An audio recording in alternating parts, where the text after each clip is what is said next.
आप देख रहे हैं लीगल ज्ञान तक की यूट्यूब चैनल और आज का टॉपिक जैसे बीएनएस सेक्शन 246 क्या कहता है जानेंगे। 247 क्या कहता है, 248 क्या कहता है, 249 क्या कहता है, इसके बारे में।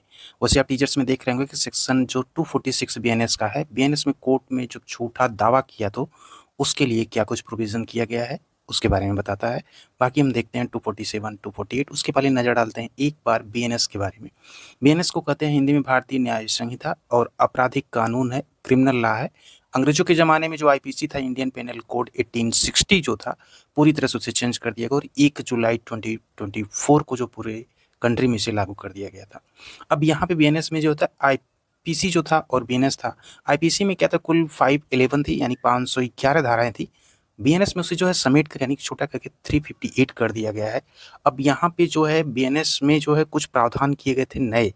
उसमें जो बड़े बदलाव किए गए थे उसमें कम्युनिटी सर्विस को लेकर के किया गया था, हिट एंड रन के मामले में किया गया था जिसमें 10 साल तक की जेल और भारी जुर्माने का प्रावधान है।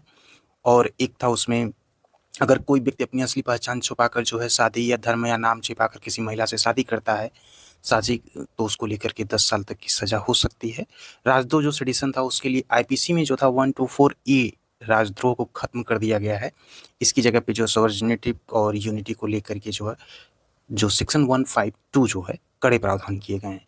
इसी प्रकार से मकोका को लेकर के, मॉब लिंचिंग को लेकर के और महिलाओं और बच्चों के लिए सख्त नियम भी बनाए गए जिसमें गैंग रेप को लेकर के था, कैपिटल पनिशमेंट था, कारावास और मौत की सजा को लेकर चैप्टर 5 में ये चीज़ें बीएनएस के कही गई हैं।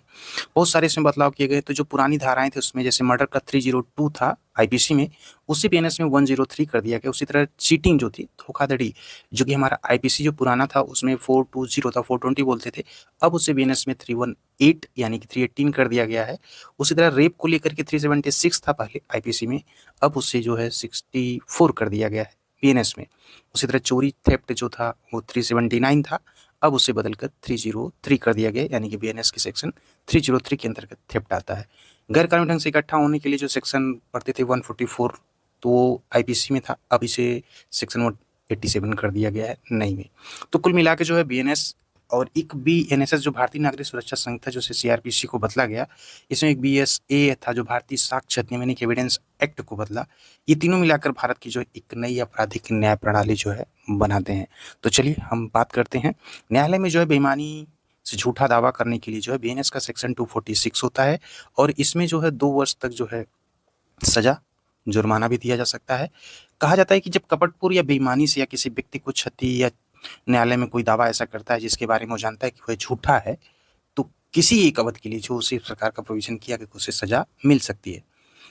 बात करते हैं अगर जो 248 है सेक्शन इसी का, उसमें क्या होता है, क्षति पहुंचाने के इरादे से जब अपराध का झूठा आरोप लगाया जाता है, यानी कि दोनों में से जो है जब कोई किसी व्यक्ति को क्षति पहुंचाने के आशय से उस व्यक्ति के विरुद्ध कोई आपराधिक कार्यवाही जो करेगा या कराएगा, तो इसमें जो अपराध करने का झूठा आरोप लगाएगा, यह जानते हुए कि उस व्यक्ति के विरुद्ध जो है ऐसी कार्रवाई या आरोप के लिए कोई विधिपूर्ण आधार नहीं है, फिर भी अगर वो करता है तो ऐसे आपराधिक के लिए जो है उसे दंड का प्रावधान किया गया जिसमें 5 वर्ष तक की सजा हो सकती है और जुर्माना जो है 2 लाख रुपए तक हो सकता है। तो ये प्रोविजन जो है वो बीएनएस के सेक्शन 248 के अंतर्गत किया गया है।